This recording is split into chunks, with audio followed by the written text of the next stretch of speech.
Hey, I'm Winterfield Drummond. I'm Stephanie and Lynn Riley. And we, right now, are in Tennessee. Where are we going, Stephanie? We are going to Orlando, Florida for Shine Week. Winter and I were wide awake around 8:30, so we decided to go down, get some coffee, and do some devotionals this morning.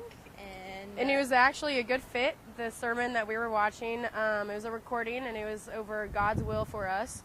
So it was kind of a good start, before we go to Shine. What's God's will? What do we need to focus on? Exactly. And you see, and then actually, Zach, then you came down right as we were wrapping up, and to get some coffee, ironically. And we told you about it, and you gave us another good section. It was Hebrews 11, faith of being certain of what you hope for and what you do not see. Right. So what was awesome was after we all prayed, which just basically I feel like all our hearts all in it were when we go down to let it not be about us, let it be about God and His kingdom, what He wants from us, what He wants for us to do for Him while we are down there.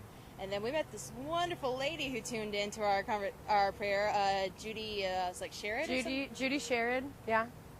And you want to talk about that? Well, it was just really cool because not only did you just, during our prayer with Zach, you could just feel the Spirit, and it was just something that we really needed to start off our week to help our focus. And this lady saw us, and she just really saw our hearts, and that we were just honest with God, and we just weren't ashamed to pray in front of everybody. And she came up to us, and she was just telling us that. And so Zach asked if we could pray for her, which was amazing because just right then you could just feel the Spirit just come together once again. And so we were praying for her, and she had said, Zach said, is there anything we can specifically pray for? And she said to just rid the evil from the place I live.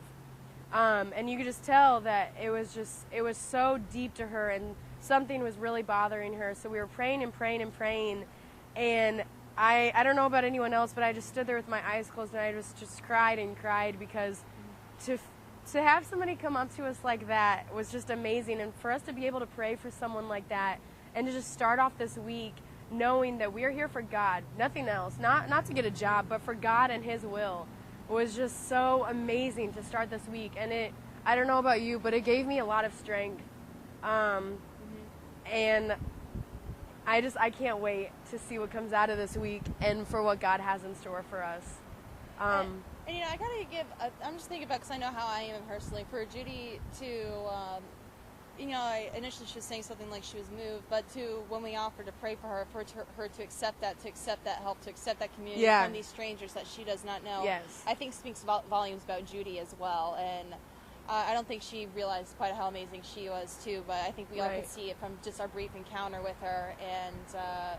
Something that we can learn from it. I feel like it's like almost God, like Zach was praying for her about, like, the spiritual armor, and just like I feel like she's about to get ready to go to battle where she lives, and just be that light for God. And I almost feel like we were her prep team, like, getting her ready, helping her put on that armor, so I'm so excited for her. Right. I really hope we can hear from her sometime in the future, just how she's doing, what God's doing for her. Just keep her in our prayers.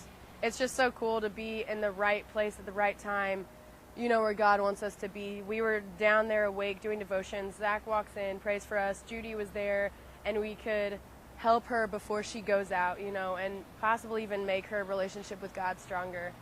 I think that's what this whole week is about. I think it's going to be really cool. I told you, Zach, this last night. It was pretty stormy as we're driving to get to Orlando, and very often in the Bible, whenever people would go to where God is, they would have to go through a storm first. So Moses, when he would go into the Mount Sinai, there would be storms. Even Jesus, when he manifested himself before his 3 disciples, it was a bit rough weather going on. It's kind of stormy and what have you. And when Jesus was walking on the seas, it was a little stormy. So like where God is, it's a little unsettling, it's a little stormy, and so it's very fitting. I think it's a very symbolic preparation of God's going to be there this week, and I can't wait to see what it looks like. So, yeah, definitely. Yeah. Woo! And I feel like I got my game face on. I was going to go Braveheart scene, face paint. Let's do it.